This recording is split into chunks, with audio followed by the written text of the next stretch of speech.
Hello viewers, मैं आपके सामने फिर हाजिर हुआ हूँ आपकी क्लास 12th की इंग्लिश बुक से, जिसमें आपका फर्स्ट लेसन है द लास्ट लेसन, जो कि हम फर्स्ट वीडियो में इसका कुछ भाग करवा चुके हैं। तो हम सेकंड वीडियो में जहाँ से हमें करवाना है हम उस पॉइंट तक पहुँचते हैं। तो यहाँ से हम आज शुरू करते हैं। आई jumped over the bench and sat down at my desk. मैं बेंच के ऊपर से कूदा और अपनी डेस्क पर बैठ गया। Not till then when I had got a little over my freight.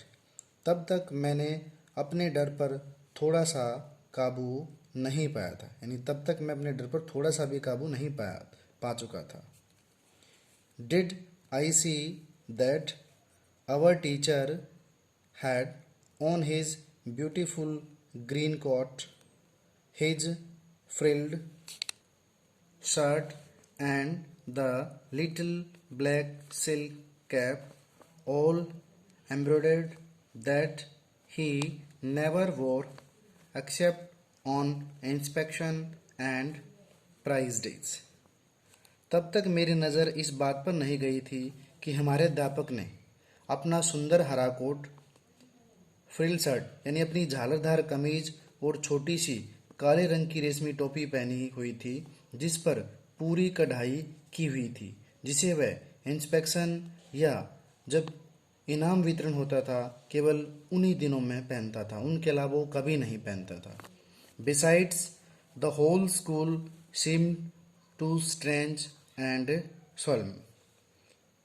इसके अतिरिक्त पूरा स्कूल बहुत अजीब और गंभीर प्रतीत हो रहा था। But the thing that surprised me most was to see on the back benches that were always empty the village people sitting quietly like ourselves। किंतु जिस बात से मुझे सबसे अधिक हैरानी हुई वह ये देखकर थी कि पीछे वाले बेंचों पर, जो हमेशा खाली रहा करते थे, गांव के लोग हमारी तरह ही खामोश बैठे हुए थे। ओल्ड हाउजर, बूढ़ा Hauser with his 3 cornered hat, जो अपनी तिकोना टोपी पहने हुए था। द फॉर्मर मेयर, पूर्ववर्ती मेयर। द फॉर्मर पोस्टमास्टर, पहले पूर्ववर्ती postmaster. And several others besides, तथा इसके अतिरिक्त अनेक कई आदमी भी थे। Everybody looked sad and Hauser had brought an old primer thumbed at the edges. हर कोई उदास लग रहा था तथा हाउजर एक पुराना प्राइमर, जिसको हम कायदा बोल सकते हैं, लेकर आया हुआ था, जो किनारों पर अंगूठों के निशानों से गंदा हुआ पड़ा था। And he held it open on his knees with his great spectacles lying across the pages, तथा उसने इसे खोलकर अपने घुटनों के ऊपर रखा हुआ था और उसकी बड़ी सी ऐनक इसके पन्नों के ऊपर तिरछी पड़ी हुई थी। While I was wondering about it all, M. Hamel mounted his chair and in the same grave and gentle tone which he had used to me said, "My children." जब मैं इसके बारे में चकित हो रहा था तो मास्टर हैमल अपनी कुर्सी पर जा बैठा, तो उसी गंभीर और कोमल स्वर में जो उसने मेरे साथ इस्तेमाल किया था कहने लगा, मेरे बच्चों, this is the last lesson I shall give you. यह अंतिम पाठ है जो मैं आपको पढ़ाऊंगा। The order has come from Berlin to teach only German in the schools of Alsace and Lorraine. Berlin से आदेश प्राप्त हुआ कि अल्सेस और लॉरेन के स्कूलों में केवल जर्मन भाषा ही पढ़ाई जाएगी। The new master comes tomorrow. नया अध्यापक कल आ रहा है। This is your last French lesson. ये आपका फ्रांसीसी भाषा का आखिरी पाठ है। I want you to be very attentive. मैं चाहता हूँ कि आप बहुत ध्यान से सुने। What a thunderclap these words were to me. ये शब्द मेरे लिए बिजली कड़कने के समान थे। ओह अरे, द रैचिज, दुष्ट, वे दुष्ट, that was what they had put up on the town hall, जो उन्होंने समाचार बोर्ड पर लगा रखी थी। अर्थात अरे वे दुष्ट लोग, यही बात तो उन्होंने समाचार बोर्ड पर लगा रखी थी। माई लास्ट फ्रेंच लेसन, मेरा अंतिम फ्रांसीसी का पाठ। भाई, I hardly knew oh knew how to write, अरे मुझे तो लिखना भी मुश्किल से ही आता था। I should never learn any more, मैं कभी और अधिक नहीं सीख पाऊंगा। आई मस्ट स्टॉप देयर, अब तब तो मुझे वहीं बंद कर देना चाहिए।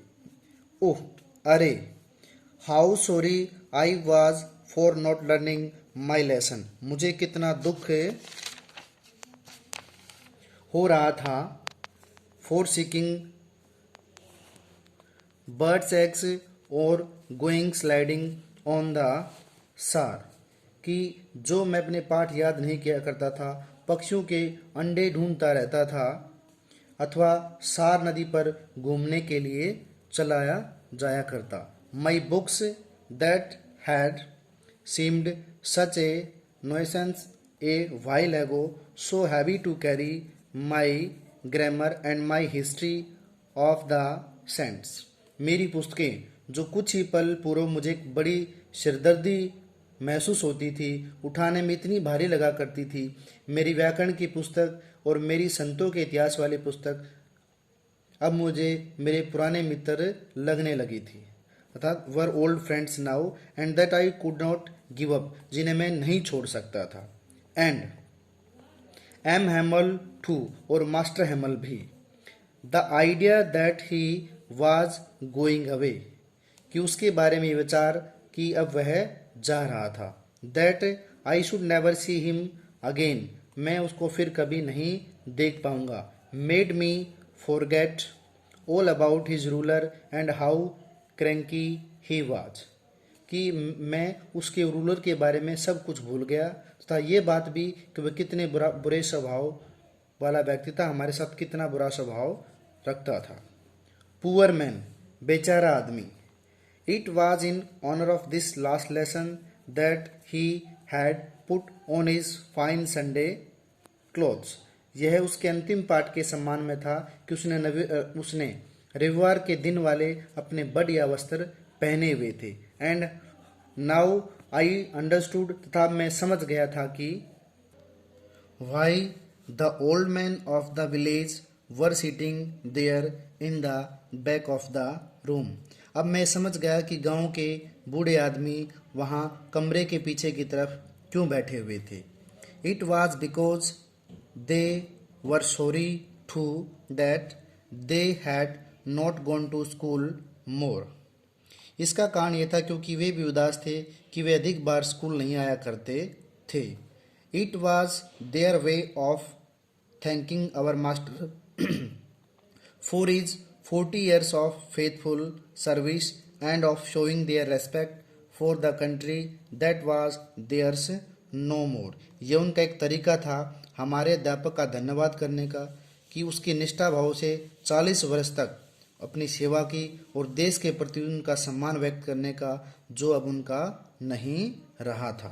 While I was thinking of all this, जब मैं इस सब के बारे में सोच रहा था, I heard my name called, मुझे मेरा नाम पुकारा गया, ये बात सुनाई दी। It was my turn to recite, अब पाठ सुनाने की मेरी बारी थी।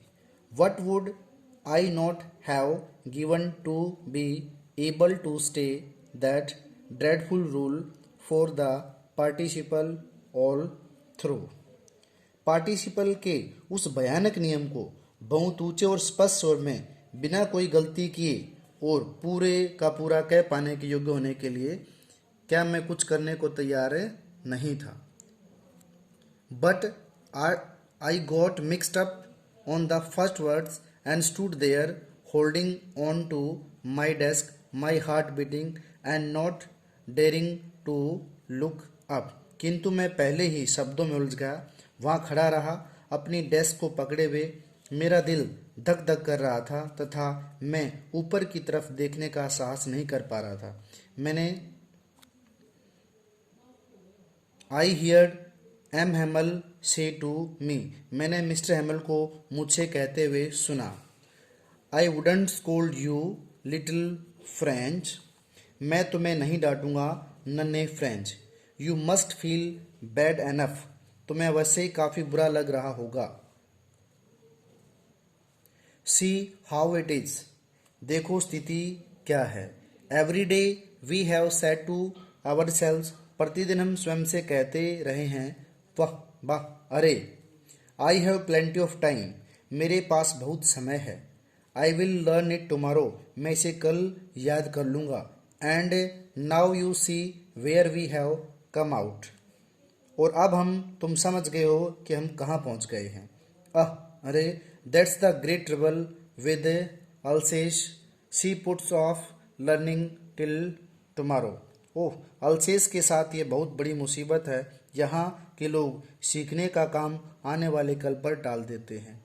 Now those fellows out there will have the right to say you, अब बाहर बैठे लोग तुमसे ऐसा कहने का अधिकार रखते हैं। क्या बात है भाई। How is it you pretend to be Frenchman and yet you can neither speak nor write your own a language, तुम फ्रांसीसी होने का नाटक करते हो, फिर भी तुम अपनी भाषा न बोल सकते हो न ही लिख सकते हो। But you are not the worst poor little French, लेकिन बेचारे नन्हे फ्रेंच, तुम सबसे बुरे नहीं हो। We have all a great deal to reapproach ourselves with, हम सब के पास स्वयं को कोसने के लिए बहुत कुछ है। Your parents were not anxious enough to have you learn, तुम्हारे माता पिता पर्याप्त रूप से उत्सुक नहीं थे तुम्हें शिक्षा दिलाने के लिए। They preferred to put you to work on a farm or at the mills so as to have a little more money, वे तुम्हें किसी फार्म में या आरा मिलों में काम पर लगवाना बेहतर समझते थे ताकि आप लोगों को थोड़ा ज़्यादा पैसा मिल सके। एंड आई, और मैं, I have been to blame also, मैं भी गुनहगार रहा हूँ।